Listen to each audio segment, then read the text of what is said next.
Hello, everyone, and thank you for joining us today. My name is Brandy. I'm the AcuRMT. I've been living and practicing massage therapy and acupuncture since 2004 in Saskatchewan. If you're a part of my online yoga group, RMT Yoga, you already know that I love all things hydrotherapy, and I constantly recommend my colleagues and my clients and my friends and family to participate in hydrotherapy and to access whatever they have for their own health and well-being with hydrotherapy. So today, I am so pleased to welcome Dr. Andrei Kovalevskii. How do I pronounce that? Kovalevskii. Kovalevskii. And thank you so much for joining me, Andrei. He's an expert in Russian Banya. Andrei immigrated from Russia as a physician, but when he came to Canada, he decided to retrain as an RMT. Andrei is the author of Traditional Russian Banya, the hydrotherapy modality for health and well-being. So thank you so much for being here. I loved your book. And can we just start then by you telling us a little bit about yourself, where you're from in Russia, where you're located now, and why you chose to retrain as an RMT in Canada? Okay. Well, I have multiple different specialities. I've been shifting from one field to another field, but my initial education is the medical. So I became a medical doctor when I was 24. That's how it works in Europe. So I graduated from the high school and directly entered into the medical school. It took me 6 years to get the training. So, and I worked as a physician for a little while. Initially, I graduated from Kazakhstan. It was former Soviet Union. Once the Soviet Union split it up, my family, my parents and my sister moved into Russia. It's a western part of Russia. It's only the region of the whole country which is separated from the mainland and surrounded by European countries. So originally I immigrated to Canada in 2011. I initiated my process of immigration in 2009. And I immigrated under the Federal Skilled Employer Program as the healthcare manager. Why manager? Because I quit practicing medicine for a long time before I decided to immigrate, and I shifted into the management of the public health and healthcare. Okay. So once I immigrated to Canada, there's a little kind of like a gap in between immigration and the employment forces. Immigration is hiring people needed for Canada all throughout the world. But once people come over here, here's a little link absent. Okay. You're on your own. Oh. So I applied in multiple different places as the healthcare manager, as the public healthcare manager. But the regulations and Canadian experience, it was the hardest part. So I ended up working in the greenhouses. I was picking up tomatoes and cucumbers as well, and peppers for about 6 months until I found the job.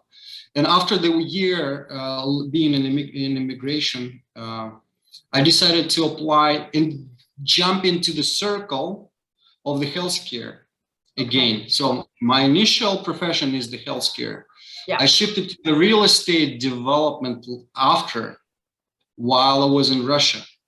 So the healthcare and medicine is my first love, and real estate is my second love. I love to do and develop real estate. It's interesting, right? Yeah.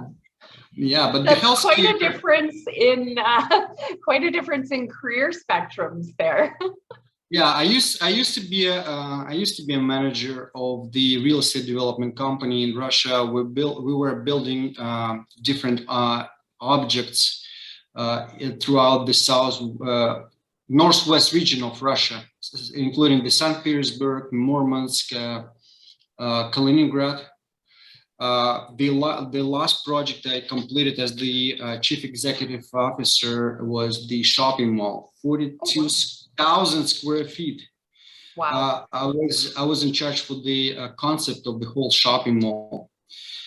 So, but before I was the healthcare manager, we made the huge healthcare reform in Russia. It was the transitional time, interesting times when this former Soviet Union model was transformed into the primary healthcare model of the European countries, with the assistance of the European countries, including Germany.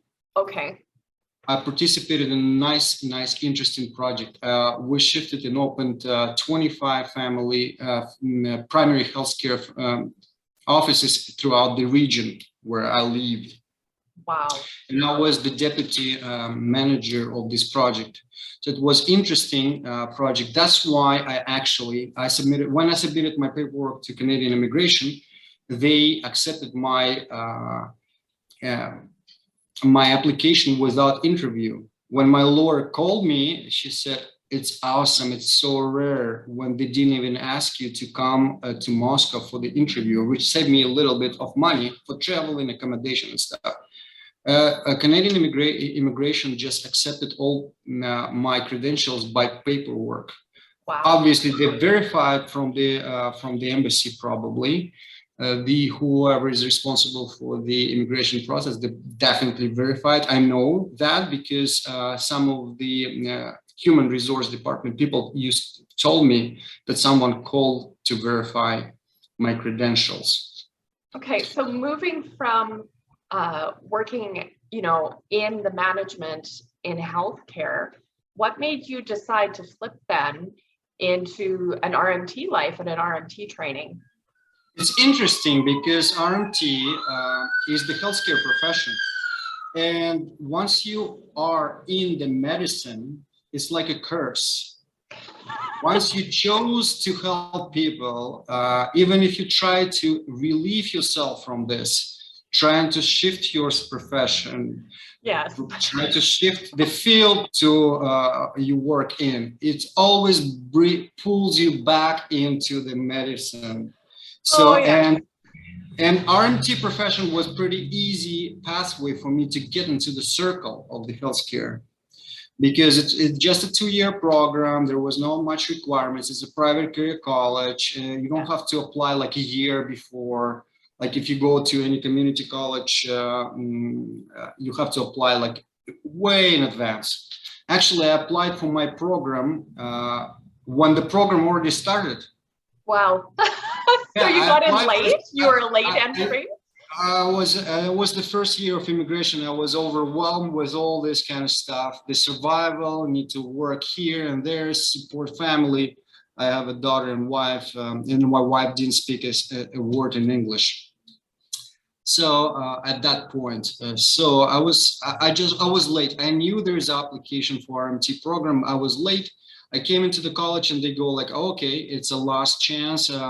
But the students already completed prerequisites, which is the health science and massage practices. If you would like to get into the program, you have to take challenging exam. Oh, they did make you challenge the exams for your anatomy and your health sciences? Exactly. And the last time at that point, it was 2004. No, it was 2012. I was out of medical school for about almost 15 years. And I never opened any book from that point. Yes. So, and there is a challenging exam, and there was a questions from anatomy and healthcare, what the difference between ligaments and tendons.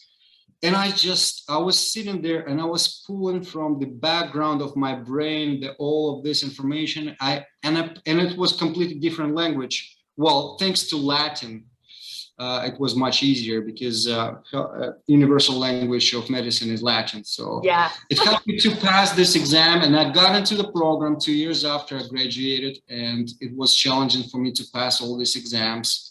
So-called board exams, which are not board registration exams. Yes. Yeah. Okay. So that's how I got into the field. And Brandy, it's interesting. All doctors always kind of a little bit arrogant, right? There can be a tendency for them to lean that way. Yes. You see, I was a little bit arrogant to some approaches when I was in school, and I was always questioning myself. Okay. There is nothing I can do with myself. I always want to be scientifically evidence-based on anything what is done. I just want to look at the information what is behind this. So if you use any kind of modality, it has to be efficient and it has to be backed up by the evidences. Absolutely. We can kind of use that as a jumping point. In your book, you are very evidence-based. You did a lot of research. All of the research that you use, you cite in the back so people can look it up themselves. Can you tell me a little bit about the research process that you used for your book when you were studying Banya, and how that was for you, how long it took? When I first picked up your book, because I really, I love doing research. I'm actually part of a research team for the Farmers and Ranchers Mental Health Initiative through one of the universities here, and we research quite a bit, and we love evidence-based modalities and medicine. And you know, sometimes when you're an RMT, things can go all over the place, and you had such great research and evidence behind what you wrote. And I just want to know the process that you used for that and what it was like for you doing that.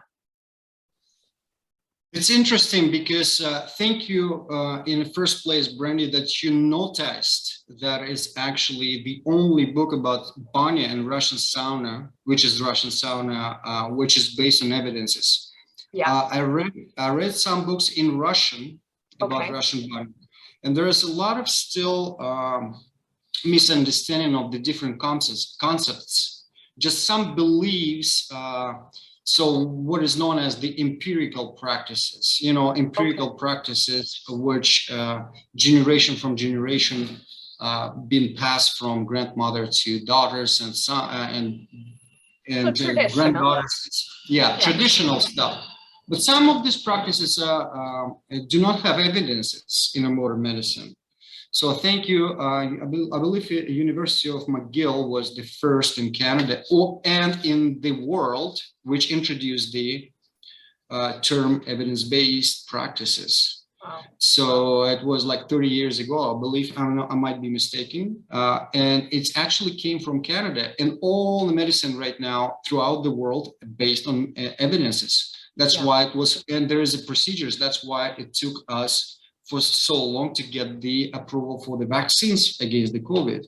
Yeah. Even it was the fast track, but it's still there is a specific procedures before anything can be introduced and applied to the human body. It has to have serious evidences of the safety in the first place, and then efficiency. Yeah.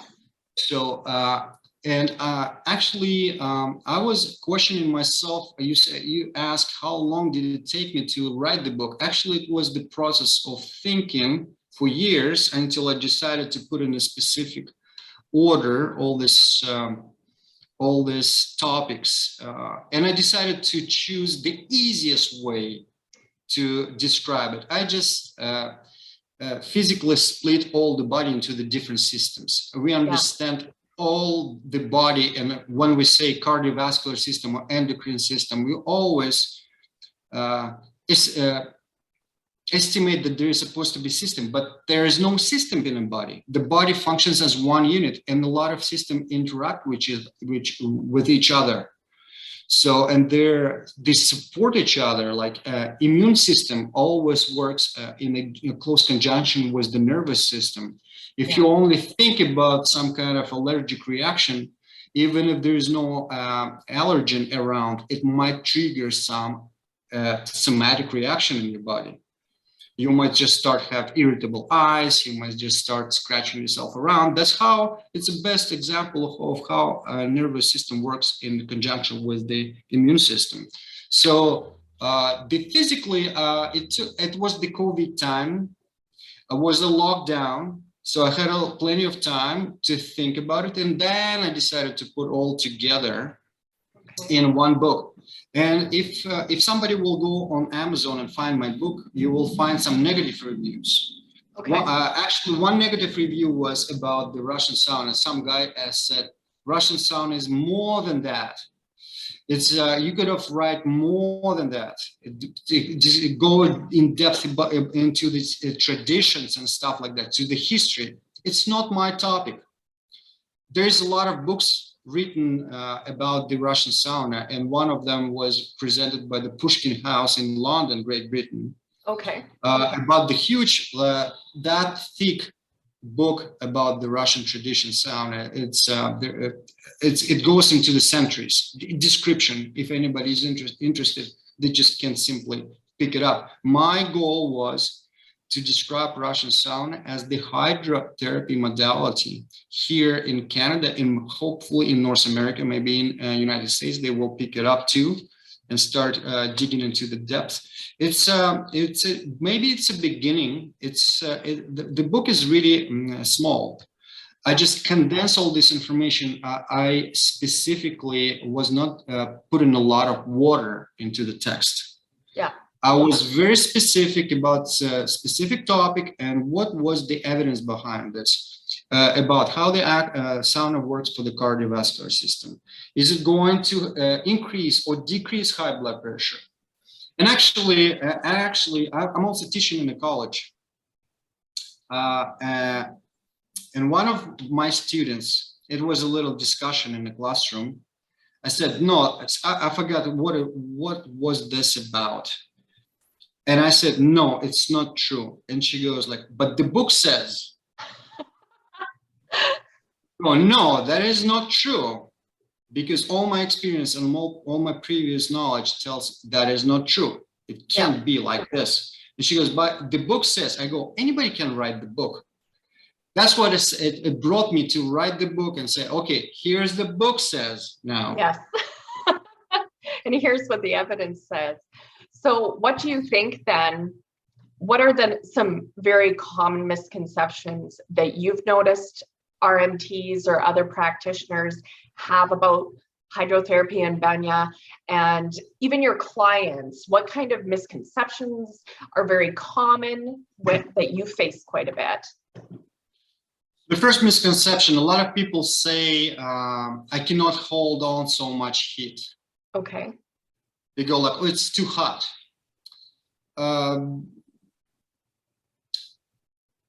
That is true. But if you know anything you get into, what if you just try to start exercising? Mm-hmm. Is it going to be hard for you to wake up every morning and start running on the street? Mm-hmm. Yes, the same. Once you get used to the sauna, and the sauna is very good when you take it on a regular basis. So myself and my family now would take sauna procedures at least twice a week. Okay. So, and it's very important to, but not too often. Because why? Because again, Gansillier, you probably heard this name. A little bit. Okay, Gansillier is the Canadian of the Hungarian origin. He was the physician who actually introduced the term stress. Oh, okay. Yeah. Now we speak about stress like it's been over for years. You go like, I'm stressed. It's so stressful, and it's in our language right now. Yeah, but actually, it's a newer concept. Yeah, it's a new concept. They stress, actually, it was the book about the general adaptation syndrome. So he described how on evidences, both on lab animals and on humans, clinical trials, how the stress affects us. Mm. So what is, if you would put this kind of like a huge scientific book in a couple words, what is this about? The general adaptation syndrome is about how our body adjusts to changes in the environment. Okay. So, and the short-term changes will have beneficial effect to our body. That's how actually our body adjusts. If you live in a cold environment, Saskatchewan, you go to Florida, it's going to be hot for you. But after 1 week, you will start feeling well. And the same, if you come from Florida to the Saskatchewan winters with -20, it's going to be cold in the first, and then your body adjusts itself. So, and it's a good beneficial physiological changes for your body. However, if the stress is too long, if you're going to expose yourself to the extreme environments for the prolonged time, your natural reserves start to drain and your body will start losing this power. So the general idea of the Hans Selye, who actually got the Nobel Prize for his research about general adaptation syndrome, is that the short term is stress is very good for your body because it helps to boost up, kind of like if you go to sauna, if you're going to heat yourself up in 100 degrees with 70% of humidity, it's going to boost up a lot of different hormones in your body. It's going to reinforce a lot of changes in your body. Body will try to adjust itself. And it's a very good mechanism. A lot of people say the sauna is very good in fights toxins, right? Oh, yes. I've heard that quite a bit. Yeah. That is true and not at the same time. So you're not going to sweat out your toxins from your body because only about 2% of the toxins actually excreted through the skin, not all of them.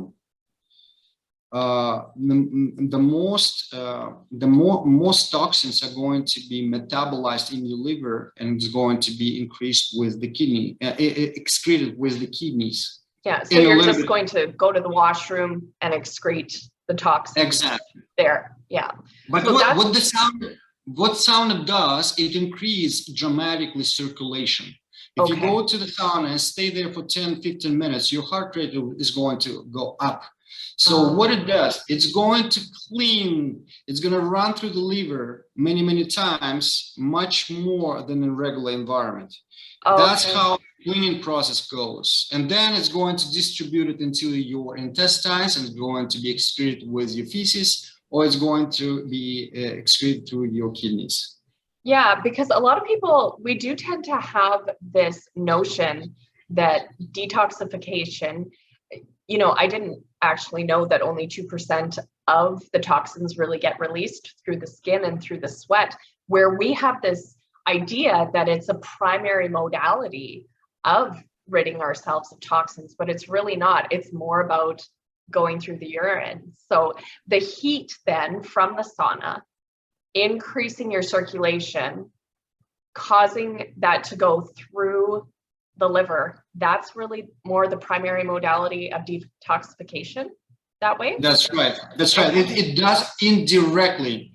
Don't expect all toxin is going to be excreted through your skin. Not all toxins, only salts and water mostly.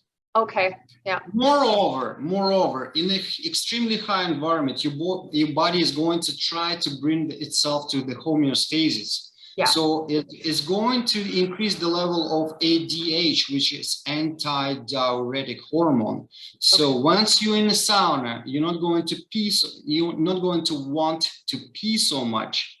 Yeah. Because it's going to try to preserve all water inside of the body, but it's going to reroute it through the kidneys. And just to not reroute it through the kidneys, it's going to reroute it in the form of sweat. Okay. In order for the water to evaporate and cool off the body, because once you're in the sauna, let's say stay for 20 minutes with the 100 degree, you will still survive. It's going to be a little bit challenge for you. If you put the meat, if you put the piece of steak close by on the bench in the sauna, it's probably within 20 minutes, 30 minutes, it's going to be half done already. Yeah. So and you're going to still sitting there and sweating inside of the sauna close to the steak, which you can eat after the sauna. Wow. Oh, that's so interesting. There really is that notion, and so much on social media and put out there bad information about, detoxification and different holistic modalities, things about sauna. What I've heard a lot of in the past is that infrared sauna is maybe better than more of a traditional banya because it doesn't raise the temperature so much. But I'm not sure that's accurate, and I'm not sure you would say that's accurate as well. What other kinds of misconceptions have you seen or heard? Okay, I'm not going to say a word bad about infrared sauna. Okay. I just want to distinguish between marketing concepts, because all manufacturers of the infrared sauna, they go on to kind of like put down the traditional practices because they want everybody buys their products. Yeah. If you go into the physics, what is the infrared rays? Any object which is not 0 degree in Celsius is producing infrared rays. You cook by your cooktop today, you're already exposed to the infrared rays. Yeah. You're exposed to the infrared rays. Oh, different spectrum. Yeah. Anything what is above 0 degree in Celsius is already producing infrared rays. Yeah. Just different intensity. The highest infrared rays produced by the sun, right? Together with the UV rays. It's not just UV rays, it's infrared as well. Once you're inside of the sauna, heated rocks already produce infrared rays. Yeah. What they do right now, they just choose the specific spectrum of the infrared rays, which are produced by the infrared lamps. And first, I appreciated infrared rays when I was in Denmark, in Europe. Okay. So they put the infrared lights outside on a patio for the restaurants. What is so good about infrared rays? They're going to heat up only the spot underneath of this ray. So they're not going to, like traditional heaters, which kind of heat up the air. Infrared rays, they heat up the surfaces. So you're sitting outside, eating some breakfast or dinner outside on the street, when there is a minus degree, some 5 or 10 degree in Celsius minus, and you're still warm. You still feel yourself warm. That's what the infrared do. What I don't like about infrared rays saunas, it takes forever for you to finally to start sweating out. Okay. So it's not that intense as the traditional high temperature sauna, as the Russian Banya, with the high humidity. Why?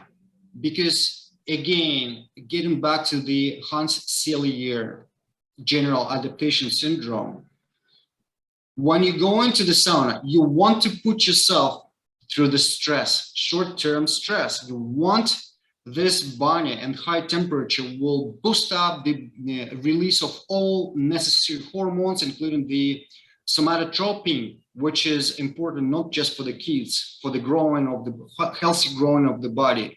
It's important for us as adults because somatotropin participate in the calcium metabolism together with the vitamin D.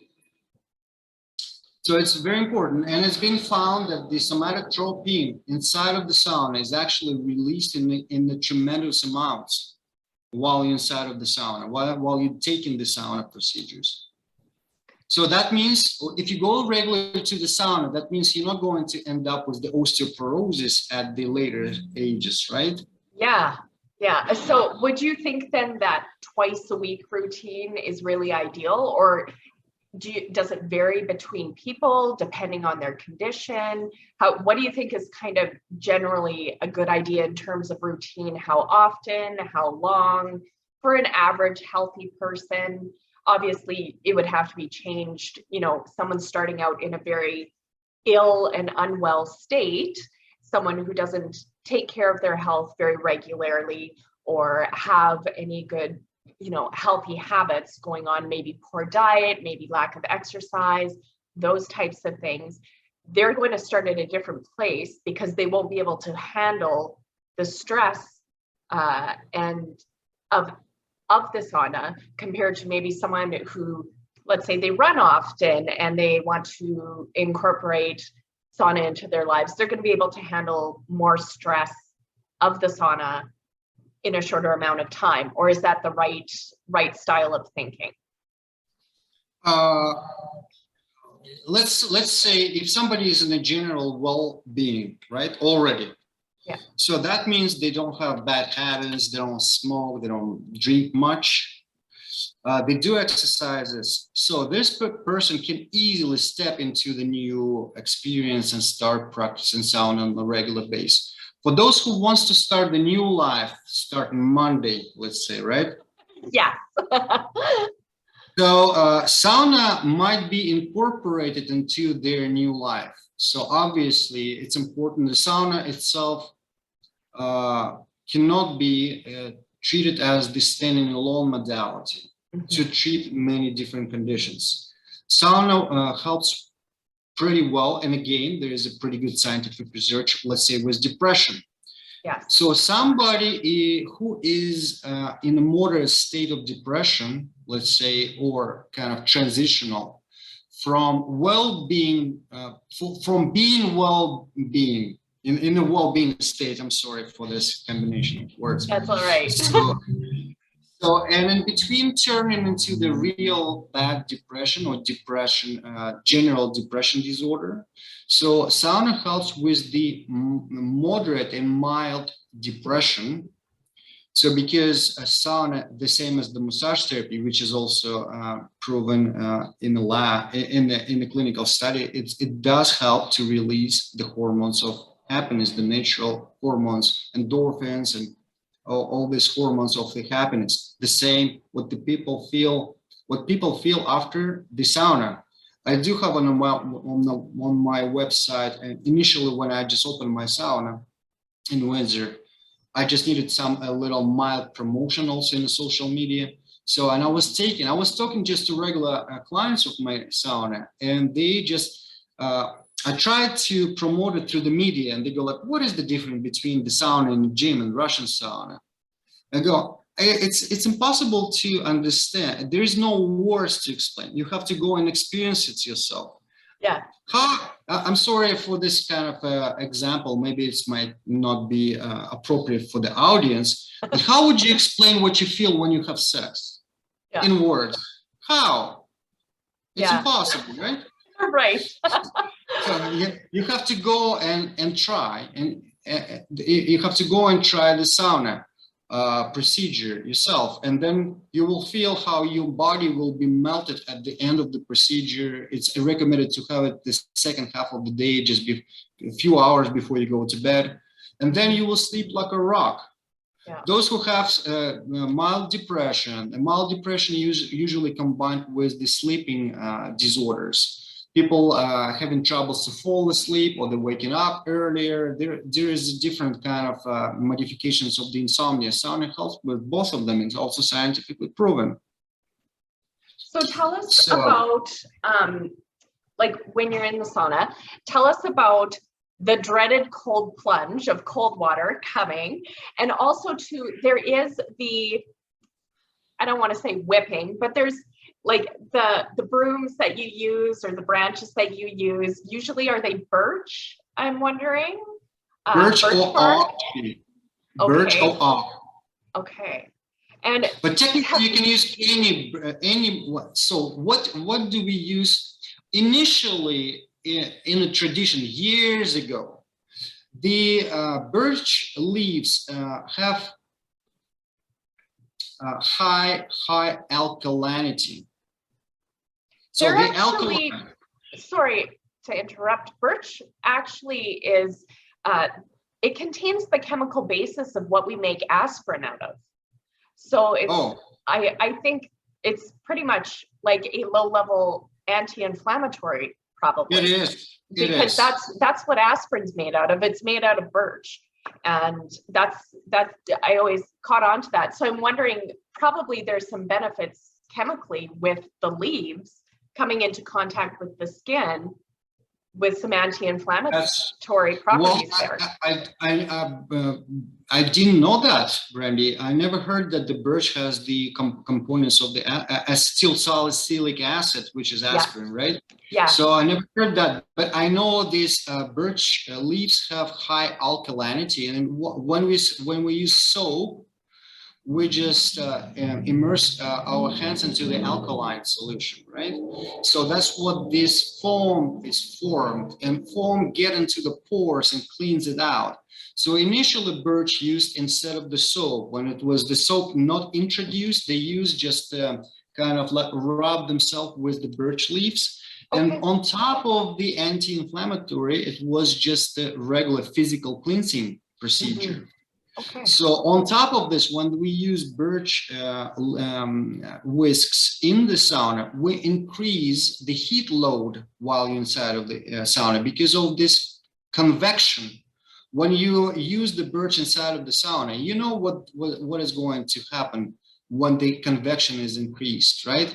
Yeah. When we use vents, when it's too hot outside, it just moves the air and helps us to evaporate more fluids and helps us to decrease the temperature of the body. While inside of the sauna, the convection helps to increase the heat load. It increases the stress, the short-term stress even more. So what happens in the stress? You know why I concentrated in my book in the cardio. Why I started the book was the cardiovascular conditions. Yes. Yeah. Why? Because the cardiovascular conditions is the #1 killer throughout the world. It's not the cancer. Yeah. The cardiovascular condition. People die from heart attacks, from stroke. For some reason, WHO decided to put them aside. Strokes and cardiovascular and heart attacks are standing kind of aside, but actually the cause of this is the same, is the either ischemic or hemorrhagic condition in the blood vessels, depending on which part of the body. Is it the brain or heart? So it doesn't matter. The cause is the same, and it is preventable. Yeah. So if it's preventable, what you do in the sauna, whilst you're in the sauna, you increase the diameter of the blood vessels because your body is trying to lose as much heat as possible to cool itself and bring itself back to the homeostasis. So once you go outside of the sauna, you jump into the cold pool or stand under the cold shower, it's going to constrict the blood vessels, the peripheral blood vessels. So what it does, it goes dilate, constrict, dilate, constrict. Remember, we do have a smooth muscles within each and every blood vessel, except maybe capillaries. Mm-hmm. Even capillaries, they do have a little cells, muscular cells, not layers, but the cells, which also regulate diameters of the blood vessels. So what we do, we do train our blood vessels. And so that is, I've seen a lot of time when I teach hydrotherapy. When I teach hydrotherapy, a lot of students go like, oh, my client said doctor did not prescribe him sauna because he has high blood pressure. Really? So what the science found that the sauna is going to normalize blood pressure. What is the high blood pressure? It's some kind of abnormality which causes our blood vessels to constrict. It's in a close conjunction with the nervous system, especially with the highest nervous system in your brain on the level of your cortex. Yeah. Under this huge stress, your blood, and plus it's going to dysregulate the whole hormonal balance. The renin-angiotensin system is going to be compromised, and it's going to produce too much renin. It's going to affect the antidiuretic hormone, and that's what the high blood pressure, what the hypertension is. And the other way around, those who have hypotension. So the first candidates to have hypertension in the later ages because their vascular system is not trained enough. That's what we need to do. If you do sauna, it's just like regular use of sauna is just the same as exercises. Yes. Would you say then that, like, obviously we can't substitute sauna for exercise completely, but in someone who's just starting out to exercise, sauna might help them get a healthier cardiovascular system if they engage with sauna and exercise together. It might help them get there faster. So you see, the difference is probably, I'm not sure who is your audience. Are going to be RMTs, healthcare professionals, or just regular public? Because I'm using so many terms here. I'm just trying to, I can explain how it works. So exercises in a gym are for your skeletal, for your muscular system of the, for the voluntarily muscles. Okay. Which you can control. They're just exercises for the muscles. But we do have muscles which act whether we want them to act or not. They're going to be acting without our voluntary control. So our heart, we're not going to direct our heart and say, okay, start pumping or stop. It acts no matter what. So it's involuntary. So there is a somatic and visceral organs. Somatic, it's everything what is about the body, about the skeletal system and the physical contraction of your muscles. When you want to lift something, when you stand up, when you walk, you control your the movements of the body voluntarily. But while we're doing this, our blood pressure, our heart is pumping, our blood vessels is going to dilate and constrict depending on the situation. So there are different types of exercises. When you go to the gym, you work for your general muscles, for your body muscles. When you go to the sauna, you work on your muscles which are within your organs. Not just the cardiovascular system. It's all organs have the muscles. Your intestines, they do have the muscles. They need to move the food around the gastrointestinal tract. So they constrict and dilate. They constrict, dilate. It's known as the peristalsis, or the gastrointestinal motility. That's the medical terms, right? Yeah. So, and the sauna works with these muscles. Oh, I love that. I love that. That's a great explanation. That was fantastic. One of the things that I've really noticed, just kind of changing it up a bit, the culture of hydrotherapy and culture of sauna, growing up in Russia is probably, is there a different culture of sauna in Russia? Obviously, there are different ones in different countries. How are you finding it where you are now? Is there a good culture of sauna or other hydrotherapies in Windsor? I know in Saskatchewan, where I am, I live in a very rural area, in a very remote area, and there's not a lot of sauna here. There's not a lot of access to these types of things. And a lot of people, a lot of my clients and a lot of our other RMTs, probably the most access that they would have on a regular basis to any sort of real hydrotherapy would be just hot and cold contrast showers, that type of thing. It'd be very basic from their home. What's access like where you are? Obviously, you have it in your clinic, so you can get it anytime. What is there a lot down there? I did spend a summer once in Thunder Bay, and I noticed everyone in Thunder Bay has a cabin with a sauna, and then you go jump in the lake. What's it like in the city? What's it like in Windsor? I don't have a lot of access here, but if people are going to have sauna, it certainly wouldn't be in a clinical situation here. It would be in their own homes. Is there a lot of clinics down there with sauna? How does it work that way? Okay. Just a little bit from the beginning. I'll make this long story short. I'll try to make it doesn't happen with me when I'm getting into this. So once we moved to Canada, we did not have any single sauna in the town. I was Googling. I stopped even by one place which called Banya, and it was Serbian place. I stopped by and I go, like, where's the Banya? there were a couple Serbians sitting over there. They go like, "There's no Banya. There is a Banya, but there's no sauna because the Banya is the name of the city in Serbia. That's why they decided to call the place Banya." And I was searching in Windsor, and because we got used to go to sauna on a regular basis, we had to travel to Detroit in the neighboring states to have our sauna procedures. We were packing with the whisks. Imagine what the American Border Control was asking about these leaves. Oh my gosh.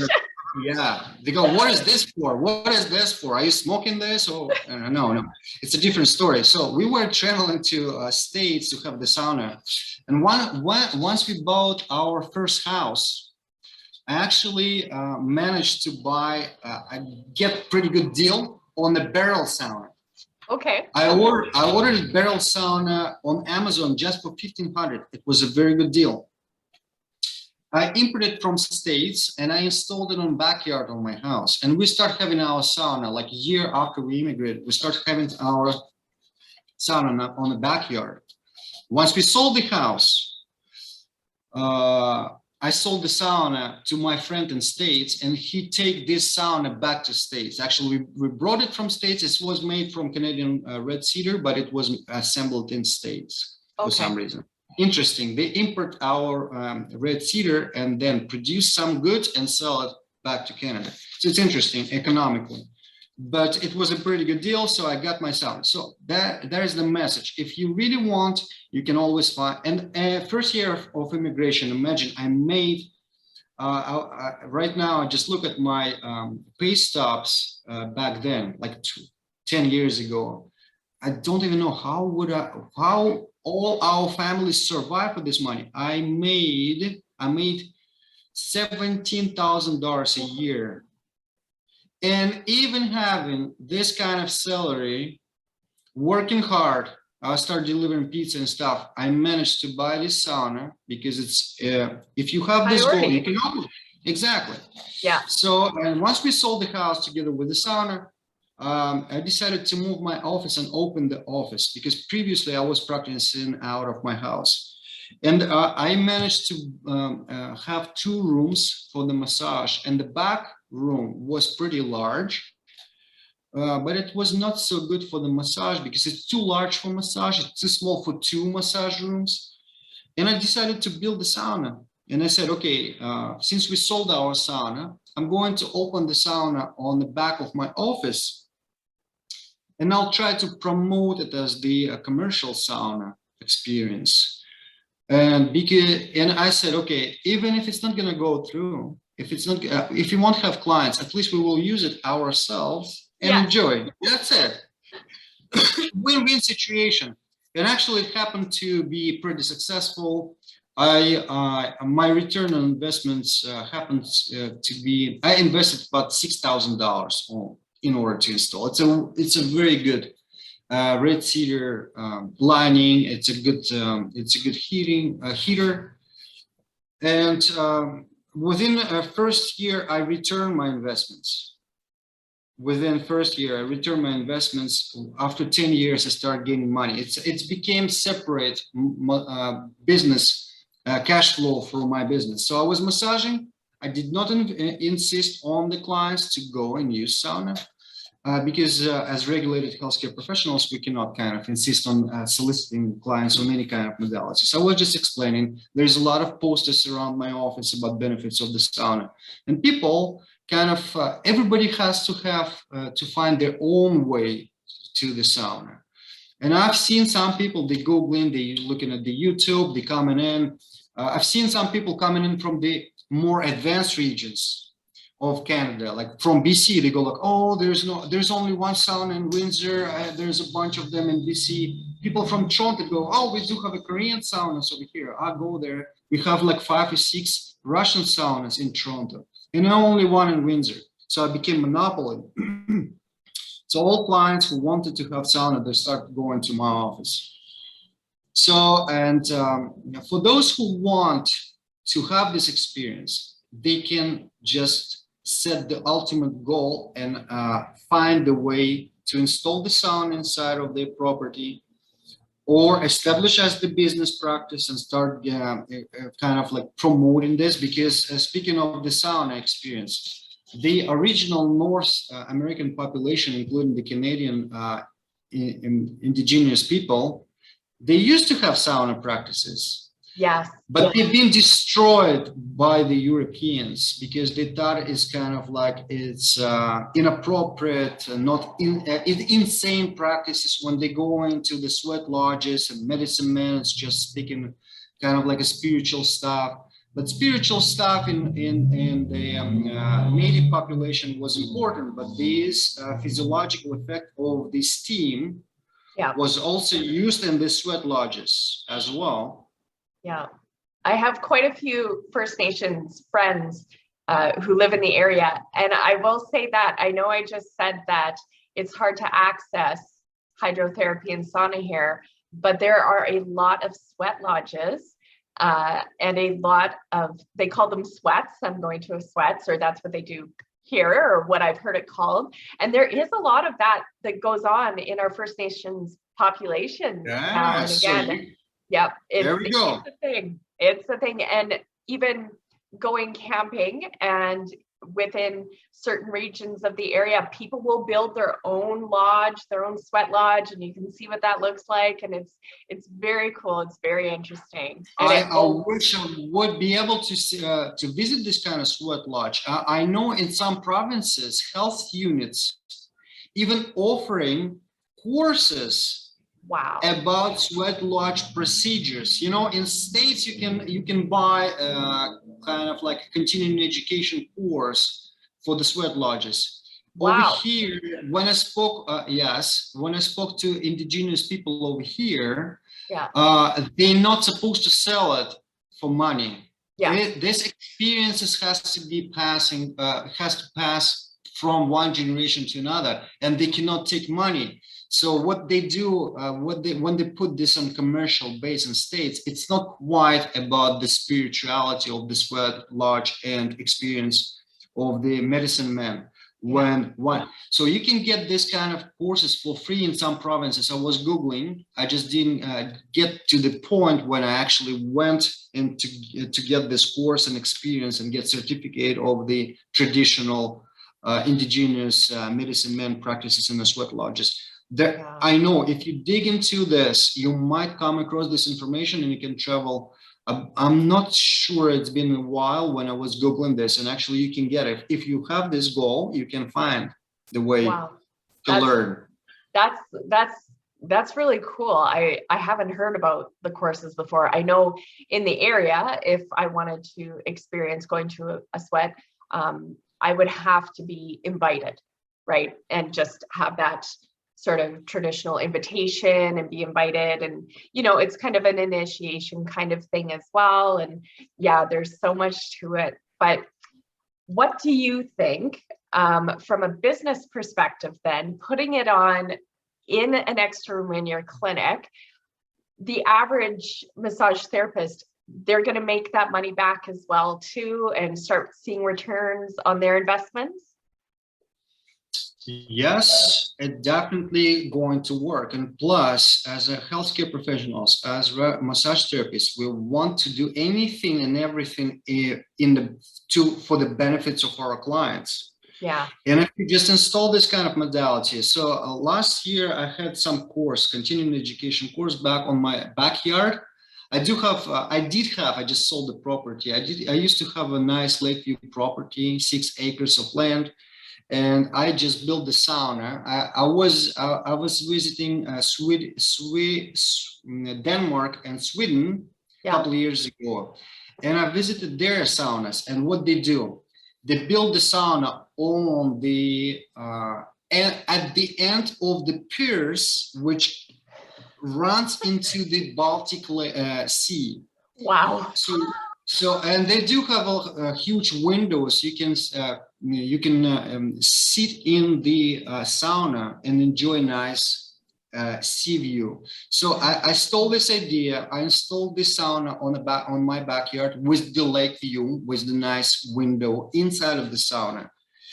And I had some continuing education courses. I had few of them in Windsor, and this one was the first one outside. So it was a combination of the camping, Yeah.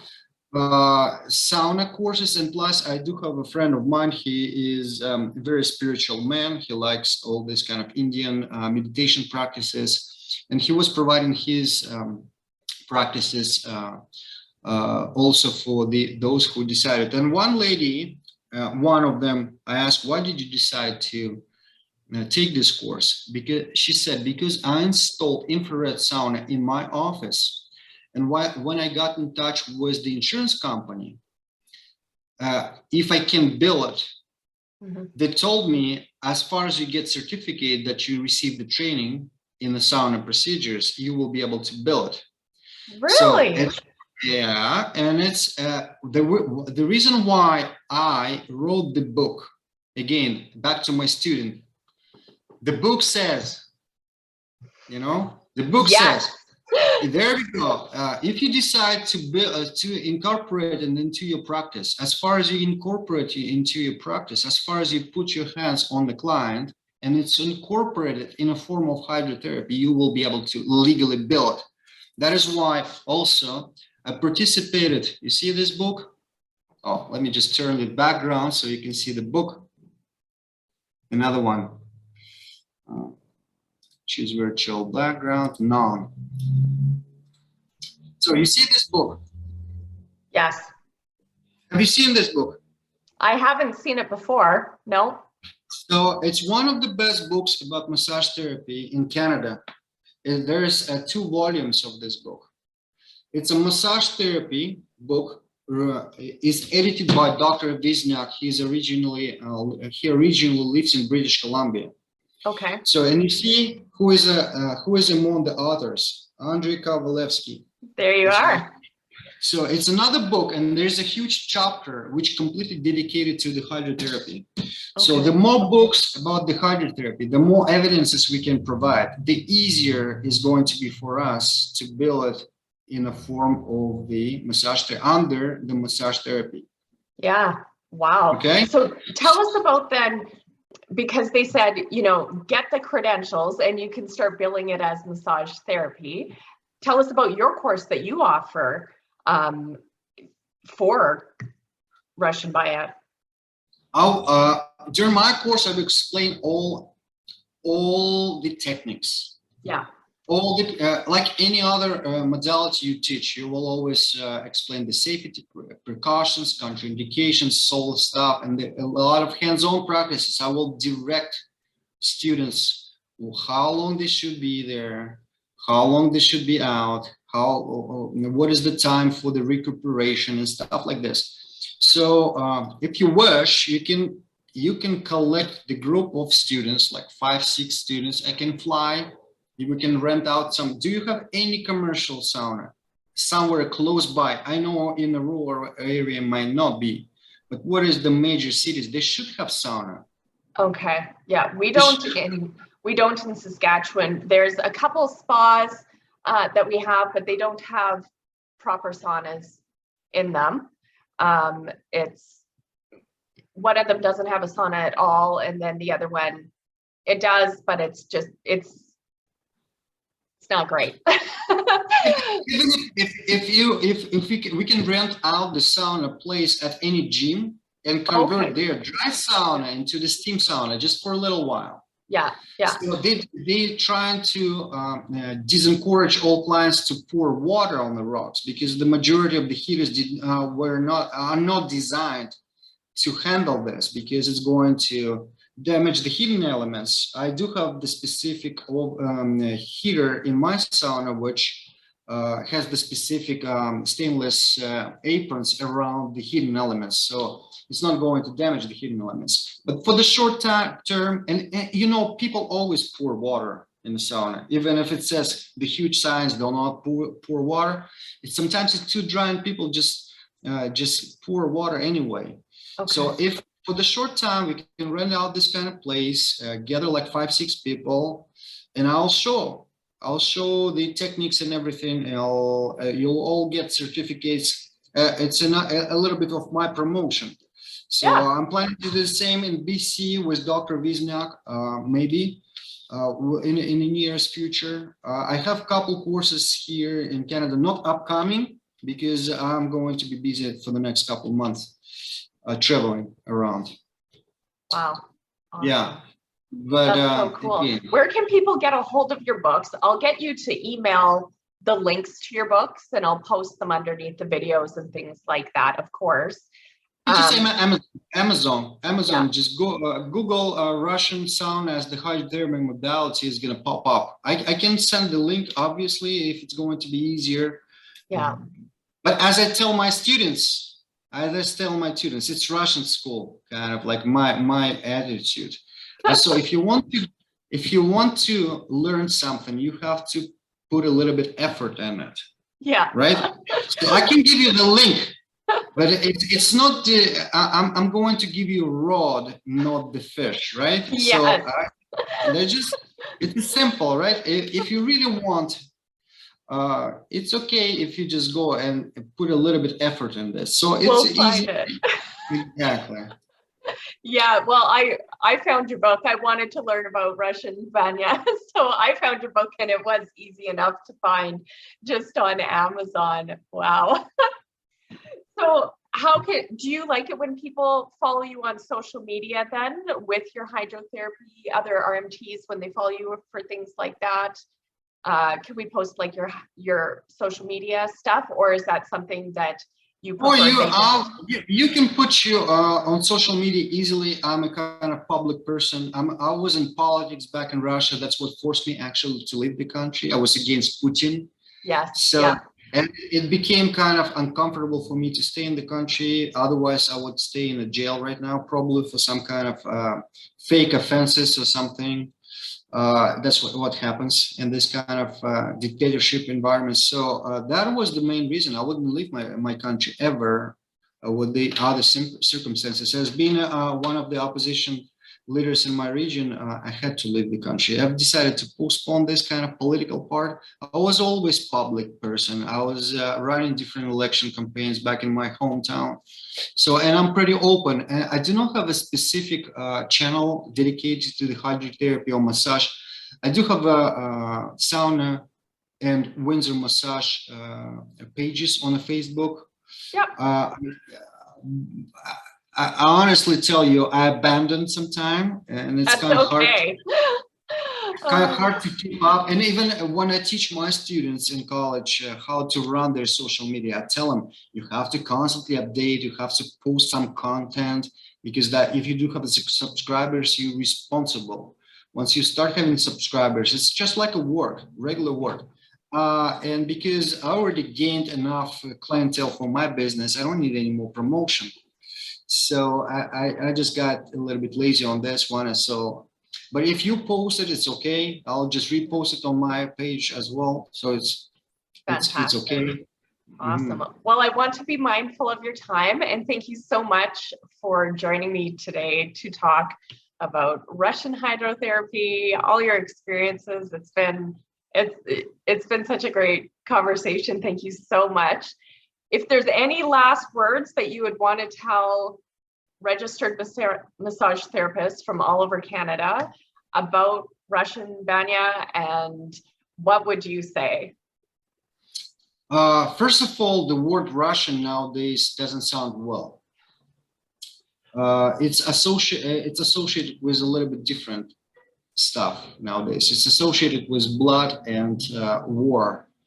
So I would say not necessarily Russian sauna. I would say the sauna itself, any kind of sauna, even if infrared sauna, if you make this a little step towards putting yourself in a short-term stress, it's already a good point. Whether you use the Russian modality with the high temperatures and the humidity, if you use Finnish modality, when there is a higher temperature but lower humidity. And speaking of the Finnish, every household in Finland have sauna in their apartment or house. Every house.